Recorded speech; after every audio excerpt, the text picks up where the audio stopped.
दोस्तों नमस्कार। Daily read book में आप सभी का स्वागत है। आज हम लोग एनटीपीसी सीबीटी 1 का पेपर देखेंगे और यह पेपर 2 फरवरी 2021 को फर्स्ट शिफ्ट में हुआ है। तो चलिए स्टार्ट करते हैं और इस वीडियो में हम लोग जनरल अवेयरनेस के प्रश्नों को देखेंगे। इससे पहले हम 20 सेट को पढ़ चुके हैं। आज है 21वां सेट। अगर आप पिछले वीडियो नहीं देखे हैं तो वीडियो के प्लेयर लिस्ट में जाके आप देख सकते हैं और वीडियो के डिस्क्रिप्शन में भी है इसका लिंक दिया हुआ, वहाँ से भी आप पिछले पेपर को देख सकते हैं। अगर ये इस चैनल पर नए हैं तो सब्सक्राइब कर सकते हैं। तो चलिए स्टार्ट करते हैं। पहला प्रश्न है, भारी जल शब्द निम्नलिखित में से किससे संबंधित है? तो भारी जल नाभिकीय शक्ति उत्पादन संयंत्र से संबंधित है। आंसर 3 होगा। अगला प्रश्न है, ये मैथ का प्रश्न है। भारतीय संविधान का कौन सा अनुच्छेद उपाधियों के अंत को सुनिश्चित करता है? तो इसका आंसर होगा अनुच्छेद 18। अंतर्राष्ट्रीय अंतरिक्ष स्टेशन के बारे में निम्नलिखित में से कौन सा कथन सही है? तो यह पृथ्वी की निचली कक्षा में स्थित है। आंसर 3 होगा। 31 दिसंबर 1947 को भारत की संविधान सभा में निम्नलिखित में से कौन से प्रांत का प्रतिनिधित्व अधिकतम था? इसका आंसर होगा संयुक्त प्रांत।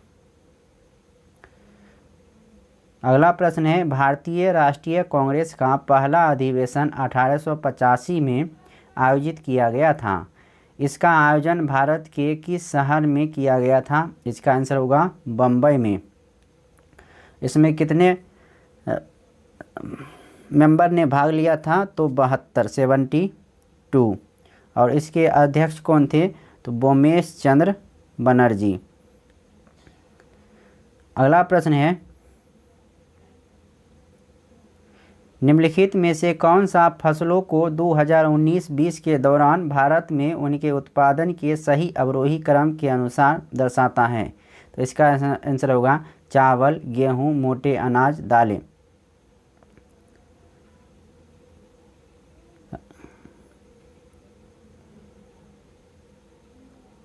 अगला प्रश्न है, निम्नलिखित में से कौन सी आउटपुट डिवाइस नहीं है? तो इसका आंसर होगा स्कैनर। स्कैनर एक इनपुट डिवाइस है, जबकि मॉनिटर, प्रिंटर और स्पीकर एक आउटपुट डिवाइस है। निम्नलिखित में से कौन सा भारत के सभी एटीएम को जोड़ने का काम करता है? इसका आंसर होगा भारतीय राष्ट्रीय भुगतान निगम। फिर से एक बार पढ़ देते हैं। निम्नलिखित में से कौन सा भारत के सभी एटीएम को जोड़ने का काम करता है? इसका आंसर होगा भारतीय राष्ट्रीय भुगतान निगम। अगला प्रश्न है, आधुनिक प्रिंटर की गति की गणना करने के लिए निम्नलिखित में से किस इकाई का उपयोग किया जाता है?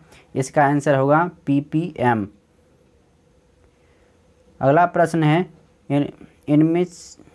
इनमें से कौन से देश ने 2018 में फीफा विश्व कप की मेजबानी की थी?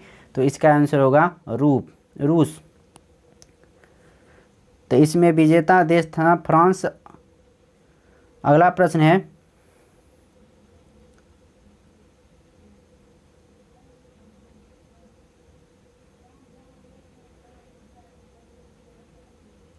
दो 2011 की जनगणना के अनुसार निम्नलिखित में से कौन सा राज्य भारत का सबसे कम शहरीकृत राज्य है? आंसर होगा हिमाचल प्रदेश। परंपरागत कृषि विकास योजना के बारे में निम्नलिखित में से कौन सा कथन सही नहीं है? तो 3 वर्षों में 2 लाख क्लस्टर बनाए जाएंगे, ये गलत हैं। जबकि कौन कौन सा सही है? तो इस योजना के अधीन प्रत्येक किसान को बीजों, फसलों की कटाई और उपज की ढुलाई के लिए 3 वर्ष में 20,000 प्रति एकड़ की राशि प्रदान की जाएगी।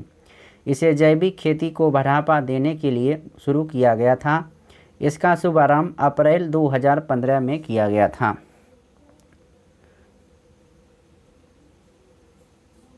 अगला प्रश्न है, जीपीएस यानी ग्लोबल पोजिशनिंग सिस्टम के संदर्भ में निम्नलिखित में से कौन सा कथन सही है?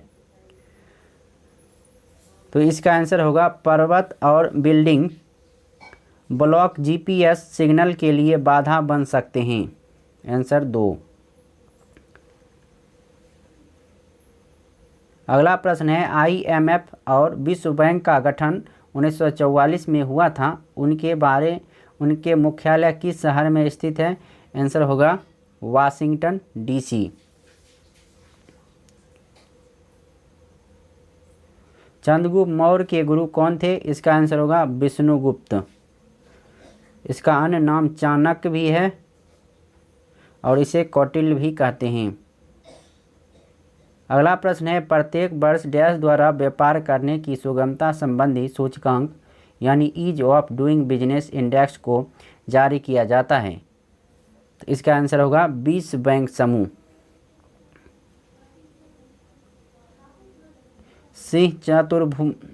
सिंह चतुर्मुख स्तंभ लायन कैपिटल पिलर कहाँ स्थित है?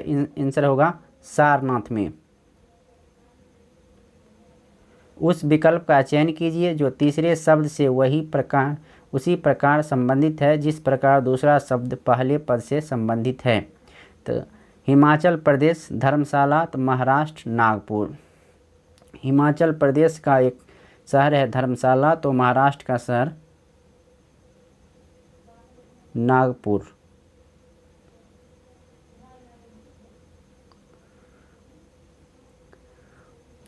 उलट बांसी किस भक्त कवि का एक विशिष्ट योगदान है?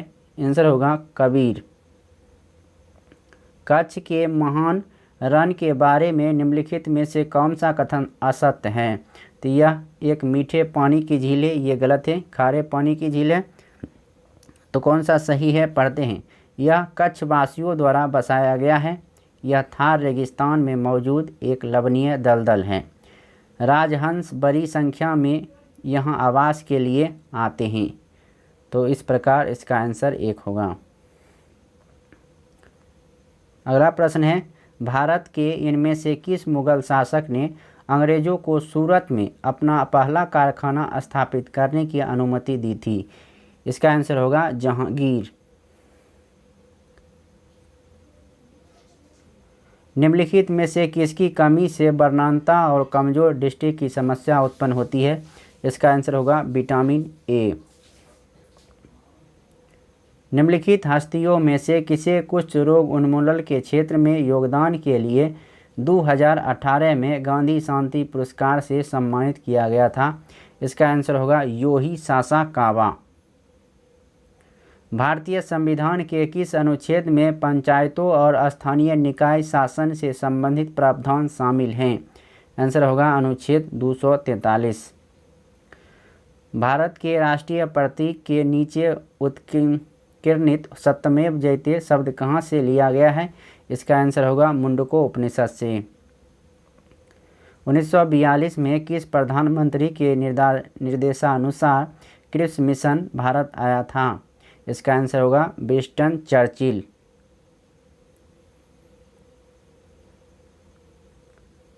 भारत और चीन के बीच स्थित काराकोरम दर्रा नामक पहाड़ी दर्रा निम्नलिखित में से किसके निकट स्थित है? इसका आंसर होगा कारगिल।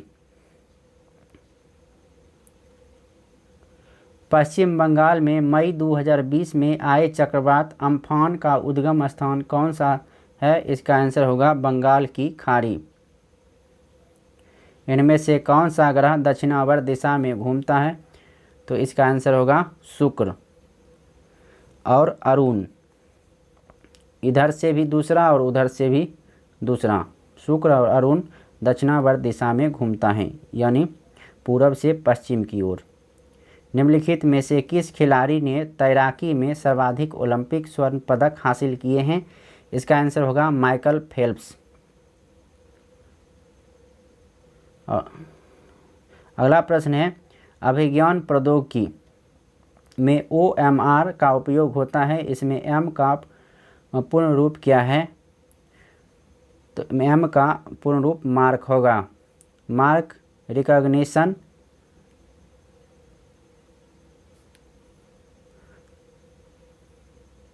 इसका पूरा नाम होता है ऑप्टिकल मार्क रिकॉग्निशन। अगला प्रश्न है, हॉर्नबिल त्यौहार एक प्रसिद्ध आदिवासी त्यौहार है। यह भारत के इनमें से किस पूर्वोत्तर राज्य में मनाया जाता है? इसका आंसर होगा नागालैंड। अगला प्रश्न है, नीति आयोग का गठन डैश को किया गया था? इसका आंसर होगा 1 जनवरी 2015। पारा का सामान्य नाम क्या है? इसका आंसर होगा क्विक सिल्वर।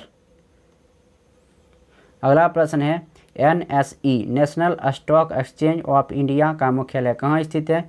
इसका आंसर होगा मुंबई में। सोडा वाटर में कौन सी गैस पाई जाती है? इसका आंसर होगा कार्बन डाइऑक्साइड यानी CO2। कान्हा टाइगर रिजर्व कहाँ स्थित है? इसका आंसर होगा मध्य प्रदेश।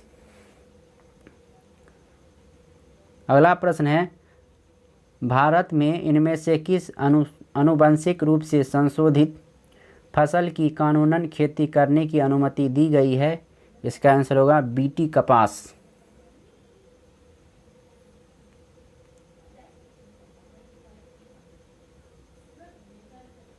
अगला प्रश्न है, उस वेन आरेख का चयन करें जो निम्नलिखित वर्गों के बीच के संबंध को सर्वोत्तम रूप से दर्शाता है।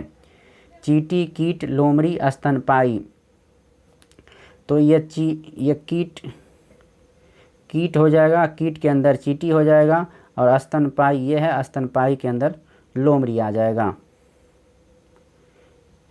एक सममितीय बटन सिमेट्रिक डिस्ट्रीब्यूशन के लिए माध्य, माध्यिका और बहुलक का प्रायोगिक संबंध क्या है? तो ये मैथ का प्रश्न है। विश्व की सबसे बड़ी प्रवाल भित्ति कहाँ पाई जाती है? तो इसका आंसर होगा ऑस्ट्रेलिया, और उसका नाम क्या है? तो ग्रेट बैरियर रीफ।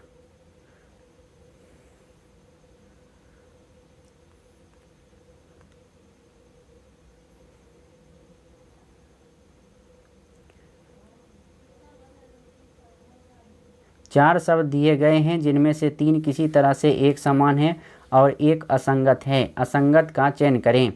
मकड़ी का जाला, बील, मांद, कुटिया।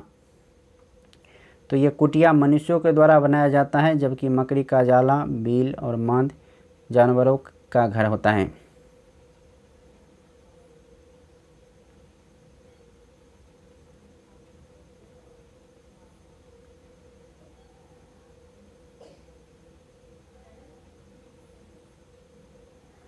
तो इस वीडियो में इतना ही। अब नेक्स्ट वीडियो में नेक्स्ट पेपर के साथ फिर मुलाकात होगी। तब तक के लिए नमस्कार।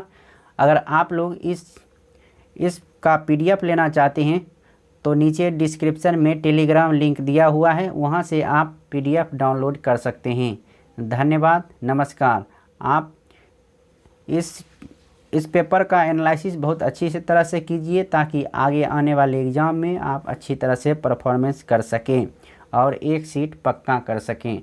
तो चलिए, ऑल दी बेस्ट। फिर मिलते हैं नेक्स्ट पेपर के साथ नेक्स्ट वीडियो में। तब तक के लिए नमस्कार, जय हिंद।